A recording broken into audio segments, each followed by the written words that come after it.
Welcome to the place where we cut through the noise of Washington and deliver a precise, analytical breakdown of congressional action, custom-tailored for you. We're focusing squarely on the first major week of legislative activity for the new year. That's right, January 5th through the 9th, 2026. We're going to be looking at what happened in both the Senate and the House. And this week showed a huge contrast. I mean, you had this sense of institutional stability in the Senate. Legacy building, almost. Exactly. And that was running right alongside these razor-thin, really tactical procedural battles happening in the House. So our mission here is to pull out the most important actions from the official Congressional Record Daily Digest and explain not just what happened, but what it all means strategically. That's the plan. And while we're getting ready to unpack all of this for you, please make sure you hit that like button and subscribe. Staying informed requires a shortcut, and we are happy to provide it. So where should we begin? I think we have to start in the Senate. Let's do it. The week there began with a, well, surprising amount of consensus. It really did, especially on issues around safety and national resilience. Right. That consensus was centered around reauthorizing two critical programs. We saw the Senate pass Senate Bill 320, the National Earthquake Hazards Reduction Program Reauthorization Act. And Senate Bill 1626, the National Landslide Preparedness Act Reauthorization Act. Passing both of those unanimously, and so early in the week, it seems to signal that when it comes to fundamental safety, the Senate can still move pretty quickly. Absolutely. But what's fascinating here isn't just that they passed them. It's the institutional guardrail that was built into these otherwise non-controversial bills. Guardrail, what do you mean? I mean, even for something as straightforward as landslide and earthquake preparedness, there was this specific, very deliberate focus on fiscal control. Ah, so you're talking about the amendments. Exactly. Senator Marshall, on behalf of Senator Scott of Florida, introduced two successful amendments. One for each bill. One for each. Amendment number 4148 for the earthquake bill and 4149 for the landslide bill.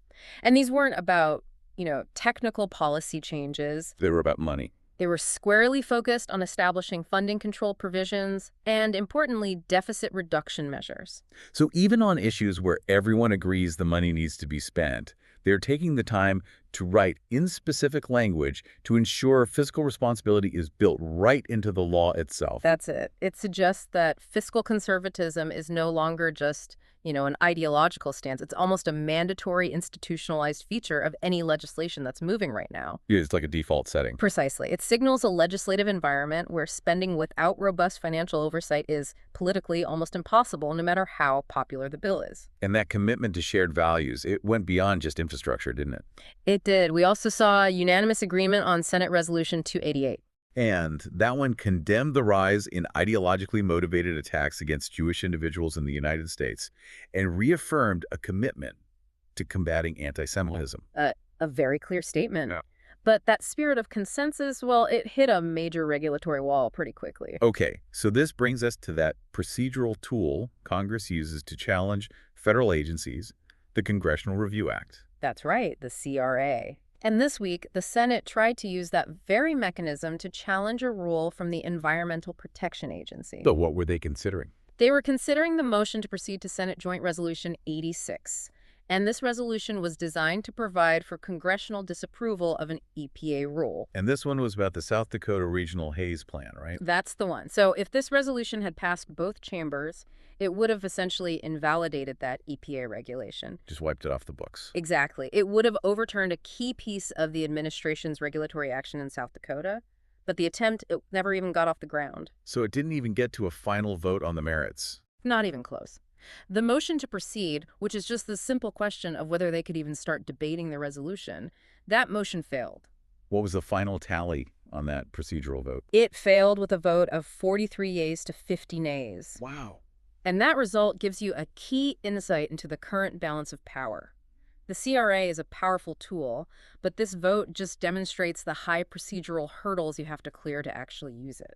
So if you can't even get a majority to agree to open the debate, then regulatory rollbacks are going to remain a real uphill battle against the current administration. that dynamic of, unanimous on safety but sharply divided on regulation, it pivots pretty neatly into the Senate's other major activity this week. Confirmations. And the rapid processing of executive appointments. Exactly. The Senate wasn't just legislating. They were spending the week building institutional legacy through staffing. And we saw one major confirmation successfully cleared Keith Bass from Texas to be an Assistant Secretary of Defense. But this one wasn't just waved through, was it? No, not at all. The confirmation required a recorded roll call vote, and it passed 50 yeas to 35 nays. Okay, so a key defense post is now confirmed, but those 35 nays signal some significant partisan division over a senior military policy position. It's a pretty wide split. Half the chamber confirmed him, but a solid block of over one-third voted against. That's very indicative of the current temperature around confirming defense and security personnel. And it seems like we're going to see more of that. Oh, absolutely. Yeah. Looking forward, the Senate used a quick, unanimous agreement to line up a whole stack of high-profile votes for the coming days. Confirmation battles are going to continue to dominate the schedule. So who are the key players scheduled for an up or down vote soon? We have three major positions set.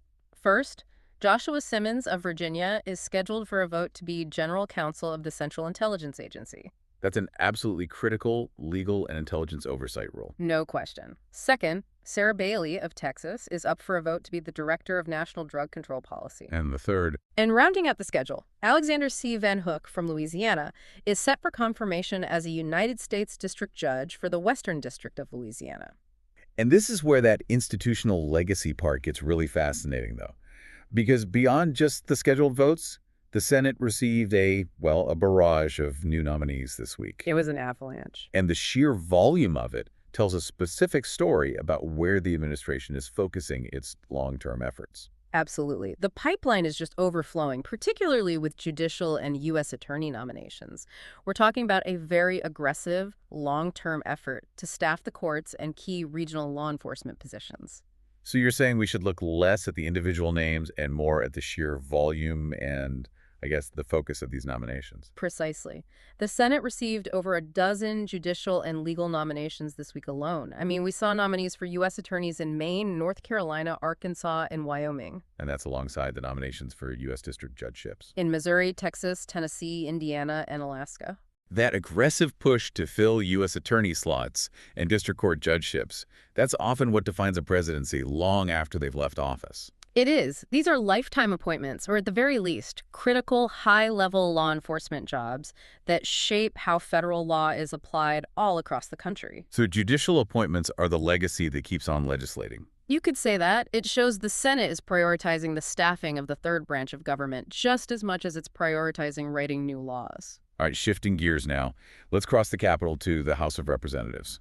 They convened the second session of the 119th Congress this week on Tuesday, January 6th. And they began with a moment of solemnity, passing House Resolution 978, which expressed profound sorrow and observed a moment of silence for the death of the Honorable Doug LaMalfa. A sad moment. And procedurally, we also saw Representative Khanna reappointed to the Select Committee on the strategic competition between the United States and the Chinese Communist Party.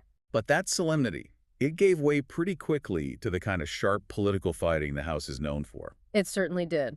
The first major legislative push was governed by a razor-thin procedural vote on a rule, House Resolution 977. How narrow was that vote? Very narrow. It was agreed to by a recorded vote of 214 ayes to 212 noes. A two-vote margin. A two-vote margin just set the entire legislative agenda for the week. That's not just a win for the majority, it's a huge red flag. Signaling how fragile that consensus is. Exactly. It means the majority leadership cannot afford to lose more than a handful of members on any key procedural step. So that narrow margin allowed the House to consider three bills. One of them is crucial House Resolution 6938, a key appropriations act for 2026. Right. And the second, House Resolution 5184, is the Affordable Homes Act. And that one prohibits the Secretary of Energy from enforcing efficiency standards for manufactured housing. And then there's the third bill, which definitely gets the award for the most memorable title of the week. I think I know which one you're talking about. House Resolution 4593, the Saving Homeowners from Overregulation with Exceptional Rinsing Act. Or, as it's more popularly known, the Shower Act. The Shower Act. Yes, the Shower Act. It seeks to revise the legal definition of a showerhead in the Energy Policy and Conservation Act. So a very specific goal there. Very specific. And the debate over this bill was scheduled to resume on January 8th. It just highlights the contrast in Congress. Hmm. On one hand, you have high-stakes judicial nominations. And on the other, an intense partisan debate over the precise definition of water flow efficiency. The juxtaposition is fascinating. It shows how legislative energy can be consumed by both huge spending bills and these very, very granular regulatory rollbacks. We also saw a successful power play that managed to bypass the committee system entirely. Yes, you're referring to the procedural discharge vote on House Resolution 780. Right, which provides for the consideration of the bill to advance policy priorities that will, quote, break the Gridlock Act. And that successfully passed with a vote of 221 yeas to 205 nays.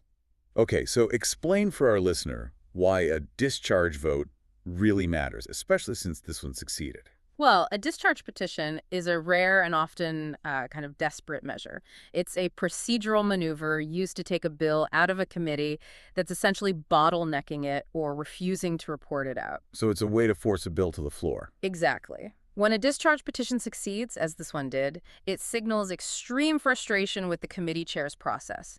It's the majority of the House exercising its will to force a debate, bypassing the normal structure. And that just highlights that constant, vigorous battle for control of the legislative agenda in the House. That's the dynamic. If the Senate is focused on institutional legacy through appointments, the House is focused on tactical, day-to-day legislative control, fighting over every single vote and every procedural step. A perfect summary of what the source material shows us this week. Now, let's turn our attention to the committee hearing schedule on January 7th and 8th, because that really shows where Congress is trying to steer policy for the future. We can group these thematically. Okay, let's start with the judicial and regulatory landscape. That seems to have been a huge focus on the 7th. Indeed. The Senate Judiciary Subcommittee held a hearing examining the extremely timely subject of holding rogue judges accountable. Which reflect a growing public and legislative interest in judicial ethics and oversight, a topic that seems to be gaining momentum in both chambers. At the same time, the House Judiciary Subcommittee focused on full stream ahead, competition and consumer choice in digital streaming. So on the same day, you have judicial ethics and big tech antitrust happening simultaneously. And tying into that earlier discussion on regulatory rollback, the House Small Business Committee addressed regulatory burden directly. What was the title of that hearing? A Voice for Small Business: How the SBA Office of Advocacy is Cutting Red Tape. If you're tracking where the political pressure is focused, it is clearly on agency oversight and deregulation.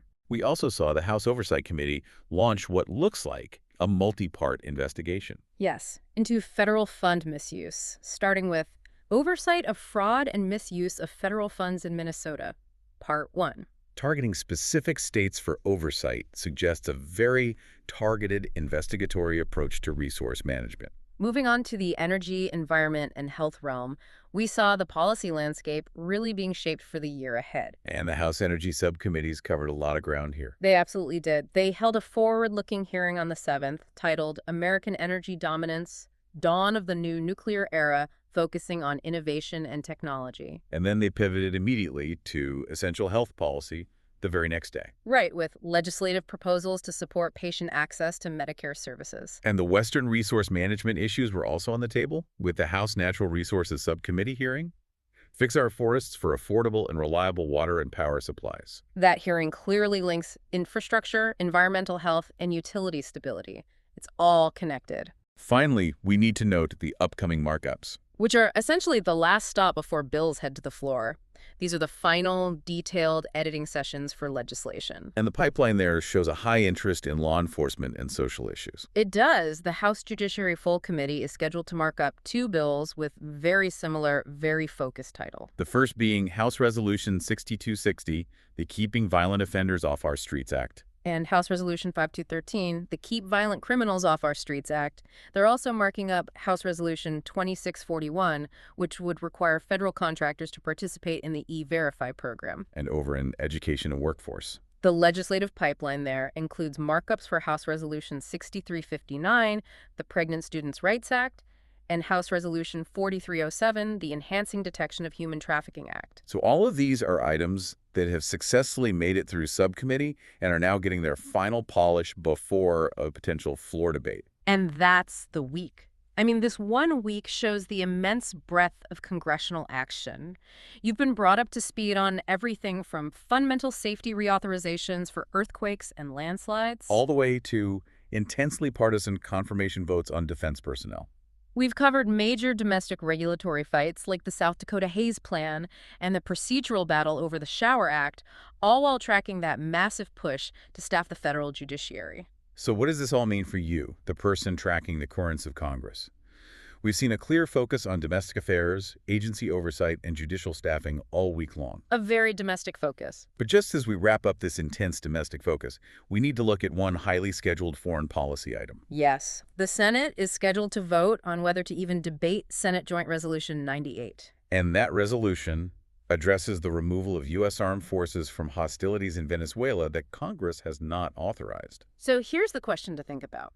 Given all the highly prioritized domestic issues we discussed, from judicial accountability and appropriations to nuclear energy and, yes, the definition of a showerhead, what does the sudden scheduling of this specific high-stakes foreign policy debate tell us about where legislative priorities might pivot next? It's a significant contrast, isn't it?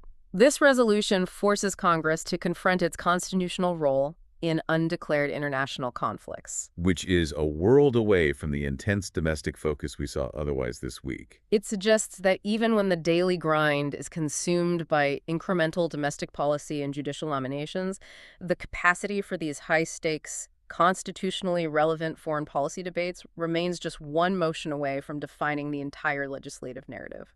Keep an eye on that vote. A truly fascinating thread to pull on as we look toward the next legislative week. Thank you for joining us for this analysis of your source material. We look forward to having you back next time.